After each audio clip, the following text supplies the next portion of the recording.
আসসালামু আলাইকুম। আজকের ভিডিওতে আমরা দেখবো যে আমরা ফাইল পারমিশন নিয়ে কেমনে কাজ করতে পারি।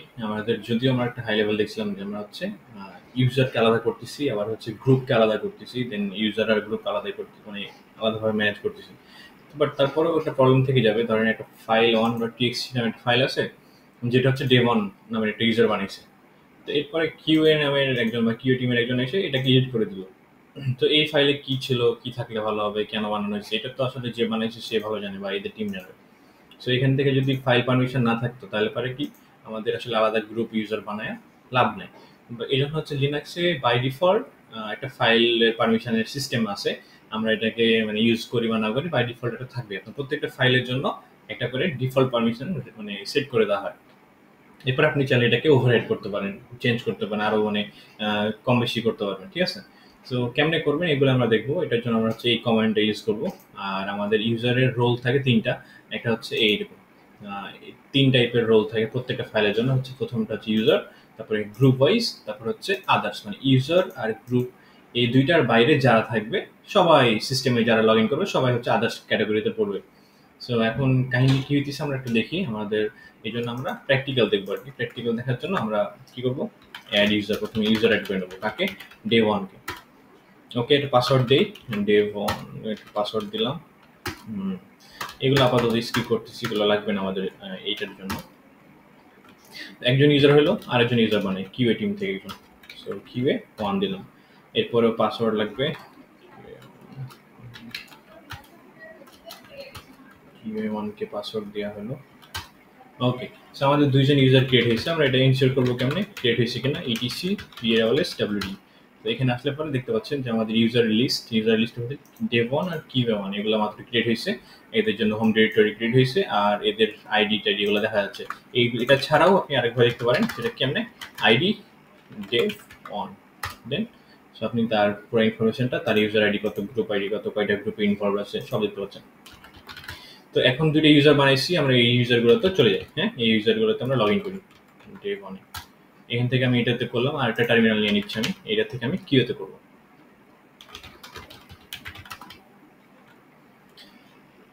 তো আমি হচ্ছে কিউএ1 এর কাছে চলে গেলাম এখান থেকে। ওকে, তাহলে এই টার্মিনালে আমার লগ ইন করা ইউজার হচ্ছে কিউএ1। আমি একটু দেখা দিই, হু এম আই, এটা কিউএ1, আর এখানে হচ্ছে হু এম আই, এটা হচ্ছে ডে1। সো আমি টেম্প নামের একটা ফোল্ডারে যাচ্ছি। হ্যাঁ, আগে বানানো ছিল, এটা ডিলিট করে দিলাম। তো আমার এখন এই ফোল্ডারে কি কি ফাইল আছে দেখতে পাচ্ছেন। এগুলো ডিরেক্টরি, একটা ফাইল আছে। আমি একটা ফাইল বানাইনি। হ্যাঁ, আমি ডে1 থেকে একটা ফাইল বানাচ্ছি, ন্যানো ডে1 ডট এসএইচ নামটা দিলাম। এরপরে আমি এখানে ধরেন স্ক্রিপ্ট, যেহেতু স্ক্রিপ্ট ফাইল, তো আমাদের এখানে স্ক্রিপ্টের এটা প্যাটার্নটা ফলো করতে হবে। শিব্যাং বলে এটাকে, দেন বিং ব্যাশ, মানে কোন টার্মিনাল দিয়ে এক্সিকিউট হবে, ইকোতে বলে বলে দিলাম যে হ্যালো, কন্ট্রোল এক্স, দেন ওয়াই, এন্টার। সো আমি একটু দেখি ফাইলে ক্রিয়েট হয়েছে কিনা। ক্যাট ডে1 ডট এসএইচ, দেখতে পাচ্ছেন আমি কন্টেন্ট যা যা লিখছিলাম পুরো ফাইল চলে আসছে এই জায়গাতে। এখন এই কিউএ থেকে আমি একই ফোল্ডারে যাই, টেম ফোল্ডারে গেলাম, এলএস দিয়ে দেখি, দেখতে পাচ্ছি ডে1 ডট এসএইচ, কন্টেন্টটা কি আছে, ডে1 ডট এসএইচ, নাইস। তো আমি এখন কন্টেন্ট পাইলাম। এটাকে বানাইছে এই ফাইলটা বানাইছে হচ্ছে ডে1, তাই না? তো আমি যদি এখন এই জায়গা থেকে কিউএ থেকে এডিট করা ট্রাই করি, nano day one dot SH, open হয়েছে, hello world changed by QA, করে দিলাম। এরপরে কন্ট্রোল এক্স দিয়ে ওয়াই চাপলাম, এরপর এন্টার দিলাম। কি বলতেছে এখানে, পারমিশন ডিনাইড, মানে আমার আসলে পারমিশন নাই। ঠিক আছে, তো পারমিশন সেট হইলো কখন, না হইলো কখন, কি বুঝছেন? তার মানে লিনাক্স কি করছে, একটা ডিফল্ট পারমিশন সেট করে দিয়েছে। এই পারমিশনটা কি, কার, কেমনে, কিভাবে, এটা কেমনে দেখবো, এটার জন্য হচ্ছে ls-ltr যদি দেন তখন দেখতে পারবেন আপনার এই ফাইলটা না, ডে1 ডট এসএইচ, এই ফাইলের পারমিশনের মানে ভ্যালুগুলো হচ্ছে এই জায়গায় থাকে। এটা এখানে টোটাল আছে 10টা। টোটাল আমি এই কন্টেন্টটাকে পুরোটা কপি করতেছি। হ্যাঁ, আমি কপি করছি, আমাদের কি মানে বোর্ডে নিয়ে আসি। এই জায়গাতে আমি ধরেন টাইপ করি 1টা 2টা 3টা 4টা 5টা 6টা 7টা 8টা 9টা 10টা। এই তো 10টা জিনিস আছে এখানে, 10টা ভ্যালু আছে। প্রথমকার যে ভ্যালুটা, হ্যাঁ, এটা যদি হাইফেন থাকে তার মানে বোঝায় যে আপনি যে জানে কাজ করতেছেন বা যে ফাইল না ডিল করতেছেন, এটা একটা ফাইল অ্যাকচুয়ালি। বা আর যদি এখানে ডি থাকে তার মানে বোঝাবে এটা একটা ডিরেক্টরি। তাহলে প্রথমের যেটা থাকে সেটা যদি হাইফেন হয় তাহলে ফাইল, আর যদি ডি হয় তাহলে পরে ডিরেক্টরি বোঝায়। কেমনে একটু দেখি, আমাদের এই যে এই জায়গাগুলোতে কিন্তু ডিরেক্টরি আছে ডি লেখা, তার মানে এগুলো হচ্ছে ডিরেক্টরি বোঝাচ্ছে। আর এইগুলোতে হাইফেন আছে তার মানে এগুলো বোঝাচ্ছে ফাইল। তো প্রথমকার যে রিপ্রেজেন্টেশনটা এটা হচ্ছে কি ডিপেন্ড মানে কি রিপ্রেজেন্ট করে, ফাইল নাকি ফোল্ডার। এরপরে যেহেতু 10টা তার মানে কি তিনটা তিনটা করে 9টা আছে, আমি একটু স্পেস দিইনি, হ্যাঁ বোঝার জন্য একটু স্পেস দিইনি। দেন এই তিনটা করে গ্রুপ করে দেবো, এই যে এখানে আছে আলাদা তিনজন আছে।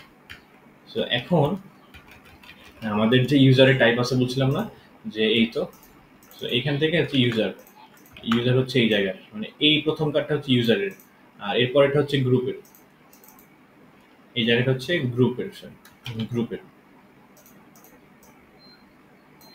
এই পারমিশনের যে জায়গাটা এটা হচ্ছে আদার্সের। অনেকটা আর ডাব্লিউ দেখে বুঝতে পারতেছেন যে এটা বোঝাচ্ছে রিড আর রাইট করার পারমিশন, তার মানে যে ইউজারটা বানাইছে সে রিড আর রাইট করতে পারতেছে। আর গ্রুপ মানে এই ইউজার যে গ্রুপকে পারমিশন দিছে বা এই ইউজার যে গ্রুপের সাথে কানেক্টেড ছিল ওই গ্রুপের লোকজন কি করতে পারবে, সেম কাজ করতে পারবে, রিড রাইট করতে পারবে। বাট আদার্স ক্যাটাগরি কারা, ইউজার আর ইউজারের গ্রুপের লোকজনের বাইরে যে কেউ এই সিস্টেমে ঢুকে তারা হচ্ছে আদার্স ক্যাটাগরিতে পড়তেছে, তারা কি করতে পারবে, শুধু রিড করতে পারবে। হ্যাঁ, তো আপনি যে ওনার আপনি কি করতে পারবেন, চাইলে তার পারমিশনটা কেড়ে নিতে পারবেন। যেমন আপনি চাচ্ছেন যে আপনার মানে কোম্পানিতে এইটা এমন একটা ফাইল যেটা অন্য টিম দেখার দরকার নেই, মানে পড়ার সে পড়তে পারবে না, দরকার নেই। আপনি কি করবেন, এটাকে সিচ মড, ওকে, কাদের জন্য চেঞ্জ করছি, আদার্স যারা আছে তারাকে পড়তে দেবো না, তাহলে ও আদার্সের মানে প্রথম একটা ও দিয়া সমান চিহ্ন, এরপরে আসলে আমি কিছুই বলবো না। কোন ফাইলের জন্য, day1.sh এর জন্য। এবার আমি যদি ltr করে দেখি দেখবেন যে এই জায়গাতে চেঞ্জটা হয়েছে।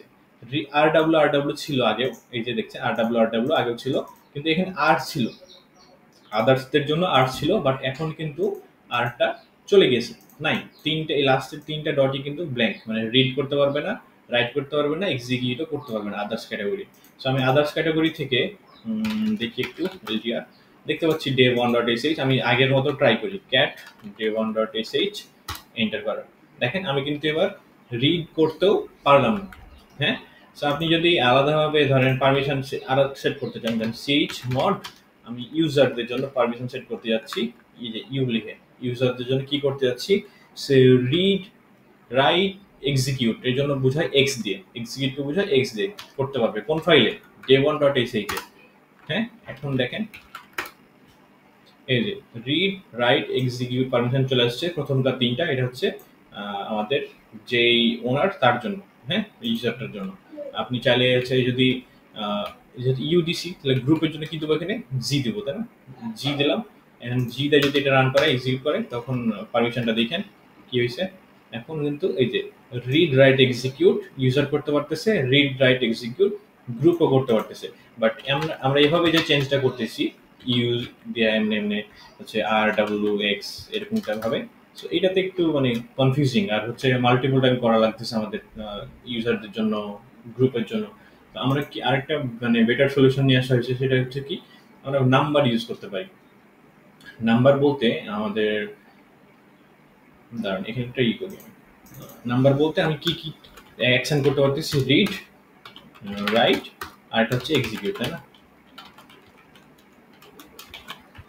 রিডের জন্য পয়েন্ট ধরা হয়েছে 4, আপনি যদি 4 পয়েন্ট থাকে তাহলে আপনি রিড করতে পারবেন, আর যদি আপনার হচ্ছে 2 পয়েন্ট থাকে তাহলে আপনি রাইট করতে পারবেন, আর যদি আপনার অন পয়েন্ট থাকে তাহলে আপনি এক্সিকিউট করতে পারবেন।